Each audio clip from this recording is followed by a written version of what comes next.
तो हमने दर्पण में अभी तक दर्पण क्या होता है, दर्पण के प्रकार, समतल दर्पण, गोली दर्पण और परवलयाकार दर्पण पढ़ चुके थे। और गोली दर्पण के अंदर हमने अवतल दर्पण और उत्तल दर्पण दोनों की परिभाषा अच्छे से समझ चुके थे। अब हम दर्पण के अंदर कुछ मुख्य बिंदु रहते हैं जो कि मुख्य रूप से गोली दर्पण की बात होती है। और जब हम गोली दर्पण की बात करते हैं तो गोली दर्पण के अंदर एक होता है अवतल दर्पण और एक होता है उत्तल दर्पण। तो हम अवतल दर्पण और उत्तल दर्पण दोनों के अंदर कुछ ऐसे मुख्य बिंदु या उनके कुछ मुख्य ऐसे पार्ट होते हैं जो कॉमन रहते हैं, तो हम उनको समझने की कोशिश करते हैं। इसमें अब आपके सामने जो डायग्राम बने हुए हैं, इधर मैंने अवतल दर्पण का बनाया हुआ है, इधर उत्तल दर्पण का। अवतल का अर्थ है इसका जो परावर्तक पृष्ठ है उसका तल अंदर की तरफ दबा हुआ है तो ये अवतल दर्पण है।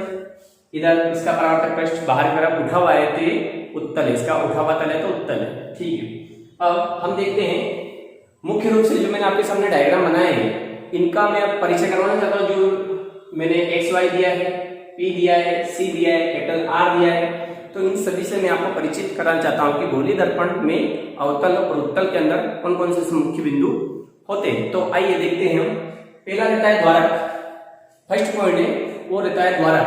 अब हम देखते हैं कि अवतल दर्पण और उत्तल दर्पण दोनों के अंदर द्वारक क्या रहता है। ठीक है, इसको हम समझते हैं। अब यहां से यहां तक की दूरी जो ये परावर्तक पृष्ठ है एक्स वाई, आपको दिख रहा है एक्स वाई, इस तरीके का एक्स वाई बना हुआ है, ये अवतल दर्पण बना हुआ है यहाँ पर। तो अवतल दर्पण के अंदर जो एक्स वाई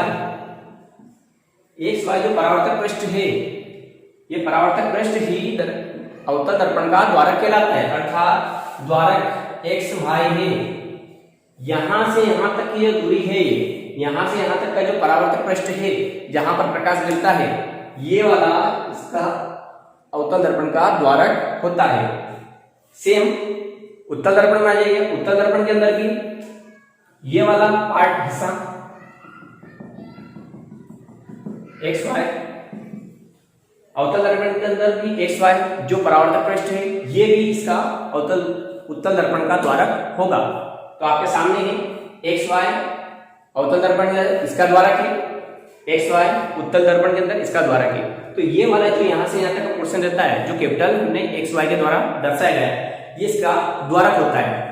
ठीक है, इसके बाद में हम देखते हैं अगला जो पार्ट है वो है ध्रुव। अगला जो पार्ट है वो हमारे पास है यहाँ पर ध्रुव। तो हम देखेंगे कि ध्रुव क्या होता है। देखिए यहाँ ध्रुव, तो ध्रुव पॉइंट पी यहां पर दिया गया है, पॉइंट पी यहां दिया गया है। तो ये जो पॉइंट पी रहता है, ये वाला जो पॉइंट पी है, इसमें यहां से ऐसे समझ लेते सब अपन, ऐसे पॉइंट पी ये है ध्रुव, ये है जो परावर्तक पृष्ठ रहता है। परावर्तक पृष्ठ का मध्य बिंदु, परावर्तक पृष्ठ का मध्य बिंदु दर्पण का ध्रुव कहलाता है। सिंपल सी परिभाषा है कि परावर्तक पृष्ठ का मध्य बिंदु दर्पण का ध्रुव कहलाता है। यह अवतल दर्पण के अंदर भी पाया जाता है, यह गोली दर्पण के अंदर भी पाया जाता है। तो देखिए यहां से यहां तक परावर्तक पृष्ठ है, यहां से यहां तक भी परावर्तक पृष्ठ है। यह परावर्तक पृष्ठ का मध्य बिंदु पी, ये अवतल दर्पण का ध्रुव है। यहां से यहां तक परावर्तक पृष्ठ है, परावर्तक पृष्ठ का मध्य बिंदु पी, यह उत्तल दर्पण का ध्रुव है। अर्थात अवतल दर्पण और उत्तल दर्पण दोनों में ध्रुव पाया जाता है और जो परावर्तक पृष्ठ रहता है उसका जो मध्य बिंदु रहता है वो उसका ध्रुव कहलाता है। ठीक है, इसके बाद में दो हो गया ध्रुव, क्या है हमारे पास में कैपिटल पी। ठीक है, इसके बाद में हम देखते हैं वक्रता केंद्र। वक्रता केंद्र, अब वक्र एक मतलब गोले के समान है और आपको पता है गोले का जो केंद्र रहता है वो कहाँ रहता है, मध्य में। गोले का जो केंद्र रहता है वो कहाँ रहता है, मध्य में रहता है। वक्र का इसका जो केंद्र है वो मध्य सेंटर बिंदु रहता है। तो आप देखिए, आप 2 मिनट के लिए मैं अभी बनाता हूँ इसको, ये सेम। तो इसमें जो कैपिटल सी इधर है, अवतल दर्पण के अंदर जो कैपिटल सी है, मतलब ये जो पूरा गोला बना है क्योंकि इसका नाम क्या है, गोलीय दर्पण। हमने जो दर्पण पढ़ रहे हैं उसमें उसका नाम है गोलीय दर्पण। तो जो गोलीय दर्पण बनाया उसका जो मध्य बिंदु है वो मध्य बिंदु है कैपिटल सी। और जो कैपिटल सी है ये इसका वक्रता केंद्र है, ये इसका वक्रता केंद्र है। अब इधर भी उत्तल दर्पण में आ जाइए, उत्तल दर्पण भी पूरा बना हुआ है, इसके अंदर भी इसका मध्य बिंदु कैपिटल सी है। तो कैपिटल सी गोलीय दर्पण का वक्रता केंद्र होता है। ये अवतल दर्पण के अंदर पाया जाता है, यह अवतल दर्पण के अंदर पाया जाता है। तो जो कैपिटल सी रहता है यह गोलीय दर्पण का वक्रता केंद्र होता है। इसको हम कैपिटल सी से दर्शा देते हैं, कैपिटल सी, कैपिटल सी।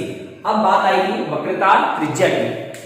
अब हम बात करते हैं वक्रता त्रिज्या की। अभी इतना सिंपल सा पार्ट क्योंकि आप 9th 10th में पढ़ के आए हो, 11th में पढ़ा है आपने कि जब एक वक्र रहता है, जब एक गोला बनाया हमने और गोले का केंद्र दे दिया, हमने गोला बनाया और गोले का केंद्र दे दिया, अभी हमने इसको दे दिया था सी। अब उस केंद्र से किसी भी तरफ नाप लो आप, इधर नापो, इधर जाओ, इधर जाओ, इधर जाओ, जिधर भी जाओगे उस केंद्र से जो गोले की सतह रहेगी वहां तक की दूरी बराबर रहेगी। मान लो कि मेरे को यहां से यहां तक की दूरी निकालनी है, तो भी यहां से यहां तक की दूरी, यहां से यहां तक की, यहां से यहां तक की, आपस में किसी भी केंद्र से, गोले के केंद्र से मैं सतह तक किधर भी चला जाऊं समान दूरी रहेगी, उसकी लंबाई समान रहेगी, ठीक है, उसकी डिस्टेंस सेम रहेगी सबकी। तो और ये जो गोला रहता है, अब देखिए मेन बात बताता हूं कि जो गोला रहता है, गोले से सतह तक की जो दूरी रहती है उसको बोला जाता है त्रिज्या, रेडियस, इंग्लिश में बोलते हैं रेडियस, त्रिज्या रहती है। तो यही वक्रता त्रिज्या है। अब ये वक्रता है, वक्रता केंद्र है, इसको अपन ने वक्र के रूप में जान रहे, तो वक्रता केंद्र था अभी, और ये रहेगी उसकी वक्रता त्रिज्या, सतह से यहां तक की दूरी वक्रता त्रिज्या रहेगी। ये ध्रुव से, और अब अगर हम और भी अच्छी लैंग्वेज में बोले तो समझने वाली बात यह है कि दर्पण के ध्रुव से वक्रता केंद्र के बीच की दूरी को वक्रता त्रिज्या कहा जाता है। तो ये इतना आसानी से हम समझ रहे कि ध्रुव से वक्रता केंद्र की दूरी हम वक्रता त्रिज्या कहते हैं, और इसको हम दर्शाते हैं कैपिटल आर के द्वारा। यहां से यहां तक, ये देखिए मैंने यहां से यहां तक कैपिटल आर के द्वारा दर्शाया गया है, फिर भी कैपिटल आर के द्वारा दर्शाया गया है। तो वक्रता केंद्र से ध्रुव के बीच की दूरी को कैपिटल आर से दर्शाते हैं और वही वक्रता त्रिज्या कहलाती है। इसमें देख लीजिए वक्रता केंद्र से ध्रुव तक की दूरी को कैपिटल आर से दर्शाते हैं, यही गोलीय दर्पण की वक्रता त्रिज्या कहलाती है। तो जो वक्रता त्रिज्या है हम इसको कैपिटल आर के द्वारा दर्शा रहे हैं। अब बात करते हैं हम मुख्य अक्ष की। तो मुख्य अक्ष सिंपल सी बात है, दोनों में ही मुख्य अक्ष वो रेखा होती है, मुख्य अक्ष वो रेखा होती है जो वक्रता केंद्र व ध्रुव को क्रॉस करके निकलती है। तो ये वाली लाइन है, ये वाली सीधी जो लाइन जा रही है, ये इसमें भी ये वाली लाइन जा रही है, ये वाली सिंपल एक गोले के रूप में समझते हैं, दोनों का गोला बना दिया। ये यहां से यहां तक हमने सी और पी, ये जो लाइन जा रही है कंटिन्यू 1 बाय 1 यहां से यहां तक की जो लाइन निकल रही है, इधर से इधर तक लाइन निकल रही है, कि वक्रता केंद्र ध्रुव पर जो सीधी रेखा निकली है वो उसका मुख्य अक्ष होगा।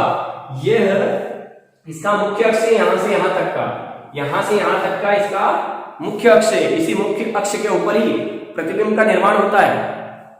कभी किसी में उल्टा बनता है, आभासी बनता है, वास्तविक बनता है, इसके बारे में हम समझने वाले हैं। लेकिन जो मुख्य अक्ष है यही प्रतिबिंब का निर्माण करते हैं, इसके ऊपर जनरली होता है, किसी में उल्टा होता है, किसी में सीधा होता है, तो हम वो आगे समझने वाले। तो इस तरीके से मैंने आपको 5 बिंदुएं बताई। फिर से एक बार इसका रिपीटेशन देख लेते हैं, एक बार इसको फिर से समझ लेते हैं मैं अभी क्या बता रहा था आपको। तो देखिए द्वारक, सबसे पहले मैं द्वारक बता रहा हूं अवतल और उत्तल का एक साथ में, कि जो कैपिटल एक्स वाई यहां से यहां तक की दूरी है, जो परावर्तक पृष्ठ रहता है यहां से यहां तक का और यहां से यहां तक का, ये इसका द्वारक कहलाता है। इसके बाद में ध्रुव, तो जो परावर्तक पृष्ठ है उसका जो मध्य बिंदु है वो उसका ध्रुव कहलाएगा। ये यहां से यहां तक परावर्तक पृष्ठ है और इसमें भी यहां से यहां तक परावर्तक पृष्ठ है, इसका जो मध्य बिंदु है कैपिटल पी और इसका भी जो मध्य बिंदु है कैपिटल पी, यह गोलीय दर्पण में अवतल व उत्तल दर्पण का ध्रुव कहलाता है। उसके बाद में आगे वक्रता केंद्र, जो गोले के केंद्र अर्थात जो इसका सर्कल का जो सेंटर रहता है उसको कैपिटल सी के द्वारा दर्शाते हैं। इधर सर्कल का जो सेंटर है उसको हम कैपिटल सी के द्वारा दर्शा रहे हैं। यही गोलीय दर्पण में अवतल व उत्तल दर्पण का वक्रता केंद्र कहलाता है। उसके बाद आगे बात वक्रता त्रिज्या की।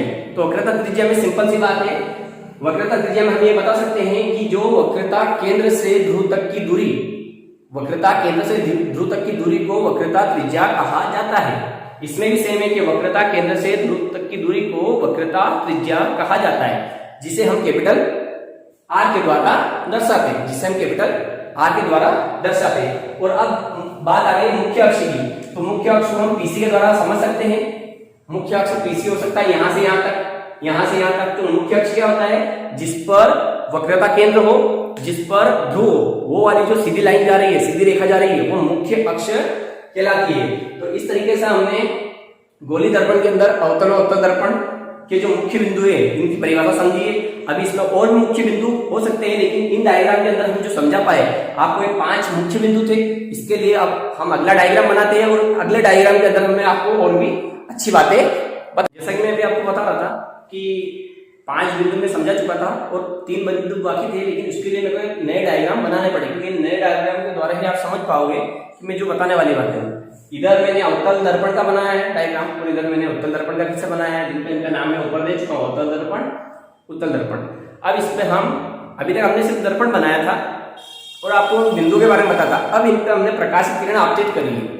इधर से मैंने इस पर प्रकाश किरण आपतित करी, इसके परावर्तक पृष्ठ पे, इधर से मैंने इसके परावर्तक पृष्ठ पर प्रकाश किरण आपतित करी है। तो इसके द्वारा मुख्य 3 बिंदुएं रहती है, वो 3 बिंदुएं मैंने यहाँ पे लिखी है। इनका नाम है मुख्य फोकस, फोकस दूरी और फोकस समतल। जब प्रकाश की किरणें दर्पण पे गिरती है तो दर्पण में गिरने के बाद प्रकाश किरणें वापस परावर्तित होती है, और जब परावर्तित होकर एक दूसरे को इंटरसेक्ट करती है, एक दूसरे को प्रतिच्छेद करती है, काटती है, तो उनके बीच में फोकस का निर्माण होता है। हम देखते हैं यहाँ पर अवतल दर्पण के अंदर हम देखते हैं कि यहां से इधर से आपतित हो रही प्रकाश किरणें परावर्तक पृष्ठ पर यहाँ टकराए, यहाँ के बाद में यहाँ पे परावर्तित हो गई, ठीक है। यहाँ से ये अगर किरणें आ रही है तो हम इस सिंबल के द्वारा दर्शा सकते हैं। इनके द्वारा हमने बताया कि किरणें यहाँ पर टकराई, तो इधर से आई परावर्तक पृष्ठ टकराई, टकराने के बाद में रिफ्लेक्ट हो गई, यहाँ से किरणें आई परावर्तक पृष्ठ टकराई, और टकराने के बाद में यहाँ से भी रिफ्लेक्ट हो गई। तो इसके द्वारा भी हम समझ सकते हैं। देखिए अब यहाँ से जो परावर्तित किरणें हैं वो इधर से परावर्तित किरणें हैं, ये जिस बिंदु पर दोनों प्रतिच्छेद हो रही है, ऊपर से आने वाली परावर्तित किरणें और नीचे के परावर्तक पृष्ठ की सतह से आने वाली परावर्तित किरणें, दोनों जिस बिंदु पर एक दूसरे को प्रतिच्छेद कर रही है, एक दूसरे को काट रही है, उस बिंदु को मुख्य फोकस कहा जाता है। उस बिंदु को मुख्य फोकस कहा जाता है। इसमें समझ लीजिए, यहां से आने वाली परावर्तक पृष्ठ किरणें, इधर से आने वाली आपतित किरणें, जो आपतित किरणें परावर्तक पृष्ठ पर टकरा रही है, यहाँ पर हमने काल्पनिक एज्यूम करी, आभासी रेखाओं का निर्माण करा है। हमने ऐसा इसके अंदर साइंस के अंदर हमने ऐसा एज्यूम करा है कि अगर यहाँ पर परावर्तक पृष्ठ ना हो और ये किरणें सीधी जाएगी तो ये भी इस तरह से यहाँ पर दोनों एक दूसरे को प्रतिच्छेद करेगी, और जहां पर आपतित किरणें परावर्तित होने के बाद यहाँ पर प्रतिच्छेद करती है एक दूसरे को, वो वाला बिंदु मुख्य फोकस कहलाता है। यहाँ पर फोकस का निर्माण होता है, यहाँ पर भी फोकस का निर्माण होगा, और मुख्य फोकस को हम कैपिटल F के द्वारा प्रदर्शित करते हैं। तो यहाँ पर इसको हम कैपिटल F के द्वारा प्रदर्शित कर रहे हैं, ठीक है। इसके बाद में हम देखते हैं फोकस दूरी। फोकस दूरी बहुत ही सिंपल सा है कि ध्रुव और मुख्य फोकस, ध्रुव और मुख्य फोकस, इधर भी ध्रुव है, इधर मुख्य फोकस है। ध्रुव और मुख्य फोकस के बीच की दूरी को फोकस दूरी कहा जाता है, अर्थात PF। जो PF है इसमें भी PF है, P से F तक की दूरी को मुख्य फोकस दूरी कहा जाता है। मुख्य फोकस तक, ध्रुव से मुख्य फोकस तक की दूरी को फोकस दूरी कहा जाता है। यहां से यहां तक की दूरी को, इसको हम PF से दर्शाते हैं, और फोकस दूरी को हम स्मॉल f के द्वारा दर्शाएंगे। तो यहां से यहां तक की दूरी, यहां से यहां तक की दूरी को हम स्मॉल f, यहां से यहां तक की दूरी को हम स्मॉल f के द्वारा प्रदर्शित करते हैं, अर्थात PF इक्वल स्मॉल f। इस तरीके से हम दर्शा सकते हैं PF equal small f, PF equal small f। ध्रुव से मुख्य फोकस दूरी स्मॉल f होती है, और मुख्य फोकस से वक्रता केंद्र की दूरी भी स्मॉल f होती है। तो यहां से यहां तक की दूरी भी f है, और यहां से यहां तक की दूरी को भी हम स्मॉल f बता सकते हैं। यहां से यहां तक की दूरी भी स्मॉल f है, यहां से यहां तक की दूरी भी स्मॉल f है, अर्थात जो हमारा वक्रता त्रिज्या है, वक्रता त्रिज्या इक्वल 2f, वक्रता त्रिज्या इक्वल 2f, या small F equal R by 2। ये दोनों बातों से हम समझ सकते हैं कि जो फोकस दूरी रहती है वो वक्रता त्रिज्या की आधी रहती है। जो फोकस दूरी रहती है वो वक्रता त्रिज्या की आधी रहती है। अब तीसरा पार्ट हमारे पास में फोकस समतल। तो फोकस समतल का सीधा सा है कि आपतित किरणों पर लंबवत जो रेखा खींची जाती है वो फोकस समतल कहलाती है। और फोकस समतल एक काल्पनिक रेखा होती है। फोकस समतल एक काल्पनिक रेखा होती है। ये फोकस समतल यहां से यहाँ तक हमने जो इसको ड्रॉ करा है परपेंडिकुलर 90 डिग्री का जो ये रेखा दिख रही है आपको, ये काल्पनिक है। तो इसमें भी हम बता सकते हैं काल्पनिक है, इसमें भी हम बता सकते हैं कि काल्पनिक। तो इस तरीके से जो तीन मुख्य बिंदु होते हैं, एक बार फिर से हम इनको देख लेते हैं। मुख्य फोकस को हम जहां पर आपतित किरणें परावर्तित होने के बाद में प्रतिच्छेद करती है, जहां पर आपतित किरणें परावर्तित होने के बाद में प्रतिच्छेद करती है, उस प्रतिच्छेद वाले बिंदु को मुख्य फोकस कहा जाता है, जहां पर फोकस का निर्माण होता है। और इसे हम कैपिटल एफ के द्वारा समझ सकते हैं। इसमें भी हम कैपिटल एफ के द्वारा समझ सकते हैं। पहली बात ये हुई। अब एक फोकस दूरी की बात। तो फोकस दूरी, ध्रुव से जितनी दूरी पर फोकस बन रहा है, सिंपल सी परिभाषा ये है कि ध्रुव से जितनी दूरी पर फोकस बन रहा है वो उसकी फोकस दूरी होगी, या ध्रुव व फोकस के मध्य की दूरी को फोकस दूरी कहा जाता है। इसे पी ए दूरी इक्वल, और इसे हम स्मॉल एफ से दर्शाते हैं, स्मॉल एफ, ठीक है। और वक्रता त्रिज्या और फोकस दूरी के बीच में ये संबंध है। एक तो r बराबर 2f और a इक्वल r बाय 2। इसको हम अगले नेक्स्ट चैप्टर में सोल्व करेंगे। तो हमारा जो विक्रम ऑनलाइन क्लासेस का जो यूट्यूब चैनल है उसको आप सब्सक्राइब कीजिए, बेल आइकन दबाइए, लाइक कीजिए, और अगर आपको कुछ प्रॉब्लम हो तो कमेंट में